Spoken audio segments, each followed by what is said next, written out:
Hi, my name's Sam. Welcome to Pig Pounder Brewery. Our goal here is to provide classic English ales and high-quality craft beers in a unique environment. Our whole purpose is to build appreciation for beer in general, and we're doing that alongside our two sister restaurants, Daryl's Wood-Fired Grill and the Marshall Free House next door. Our main emphasis is on providing the most high-quality beer possible, and so our ingredients are a huge priority, and we're not cutting corners on ingredients or processes. If you'll follow me into the brewery, I'll take you through how our brewing process is done. Water is the most abundant ingredient in beer, so water quality is hugely important to brewers. We have chosen to avoid using Greensboro city water in favor of using well water, which we truck in a converted Army surplus trailer parked outside from a well in Summerfield. We have avoided using the city water because it eliminates a couple issues. For one thing, filtering out things that tend to be in the city water, and also the consistency of the chemistry of the city water. Our Greensboro city water supply is fed off of 2 or 3 different reservoirs under normal conditions, and sometimes can draw off of even other water sources. So our water chemistry can be apt to change at any given hour. By drawing off of a natural well, we have eliminated the problem of consistency in water chemistry. The other thing we would have to deal with using the city water is filtration.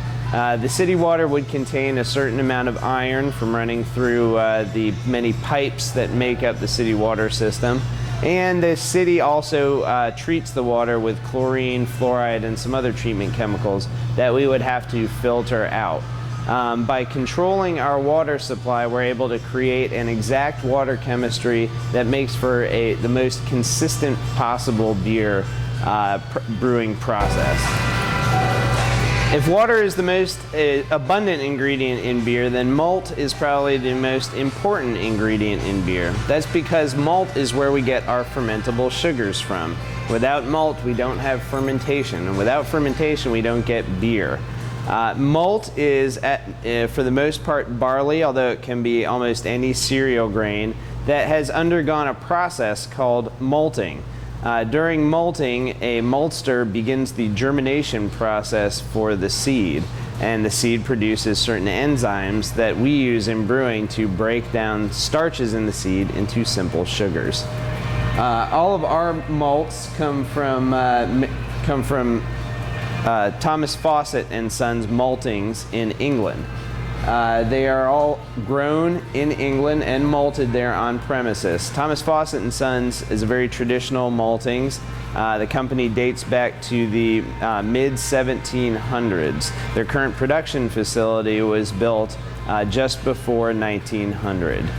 They're keeping a very old brewing tradition alive, and their malts create a perfect base for our English-style beers that we're focusing on here.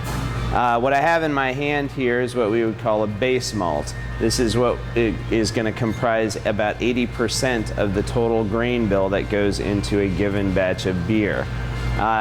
This will provide most of the fermentable sugars, but very little in the way of flavor or color to the beer. In order to get flavor and color, we use what we call adjunct malts. These are malts that have undergone more extensive kilning processes, typically, or have undergone different treatments. And we'll use those in small amounts to create exactly the flavor profile and color of the beer that we want. Our malt is milled in a Kunsel mill in order to crack the husks of the malt, and then it's augured through this pipe right here up into our grist case, where it remains until we're ready to begin the brewing process. This is our brew house. It's a 7-barrel brew house. Over on this side, we actually have 2 tanks that are stacked on top of each other. The lower one is our hot liquor tank, where we'll store our water at a high temperature to be ready for the brewing process.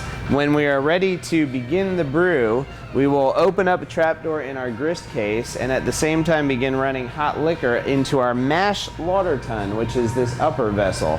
The mash lauter tun has a screen at the bottom, and as the malt blends with the water, it takes on a kind of consistency of porridge. Our mash is going to then sit there in that mash lauter tun for about an hour while the enzymes do their job of producing all those wonderful sugars for us. At the end of that time, we will then begin collecting our sweet liquor, or the liquid from that vessel, in our kettle here during a process called our runoff. After we've collected as much volume as possible from that mash, we will begin our boil. In the meantime, our spent grain, or the solids left over from the mash process, will get dumped into a hopper to be collected later by a local cattle farmer. The spent grain is actually about 20% protein and contains a good bit of other nutrients that are good for cows and other livestock, so it's actually a highly valued animal feed. When we begin our boil, this is the point that we'll add hops. We'll add hops both for a balancing bitterness and also to add aroma and flavor to the beer. Our bittering hops will not create what you would think of as a bitter flavor, but instead will help to balance out the malty sweetness of the beer. In the end of the boil, we will add hops for aroma and flavor. The aromas and flavors are typically coming from essential oils in those hops. Those essential oils are volatile and would be driven off if exposed to prolonged heat, and that's why we add them in at the end of the boil. After a 70 to 90 minute boil, we will transfer all of what we produced in there, which we'll call wort, into one of our fermenters to begin the fermentation process. After we transfer our wort from the brew house over into one of our fermentation vessels, we'll add in yeast, which will begin the fermentation process. Because we are doing ales mostly, our fermentations last between 5 and 7 days and will occur at 65 to 70 degrees Fahrenheit. At the end of the fermentation process, we will begin dropping the temperature on the beer to begin conditioning. Our first temperature we'll hit will be 54 degrees, and at that temperature we will actually fill casks directly out of our fermenters.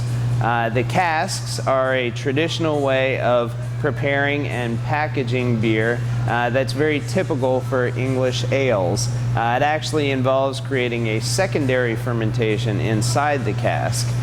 Temperatures are also carefully controlled, as this cask will never get below 51 degrees. We've set aside this cask cooler especially to provide the correct environment to allow that secondary fermentation to happen and to properly store our casks. After we've drawn those casks off, we'll continue to drop the temperature in our fermenters down to in the range of the 30s. Once there, we will hold that temperature for about 2 weeks of total conditioning time. At the end of that period, we will filter or clarify the beer otherwise and transfer it into one of our bright tanks in our cold storage. This is our cold storage room, the home of both our bright tanks and all of our packaged beer. Once in the bright tanks, the only thing left to do with the beer is to adjust the carbonation to the proper level. At that point, the beer is essentially ready to package or serve. We package our beer in this cold room in 1/6 barrel kegs, half barrel kegs, and of course our 64 and 32 ounce growlers, which are available for purchase in the tasting room. This is also where all of the draft beer that is served in the tasting room is stored.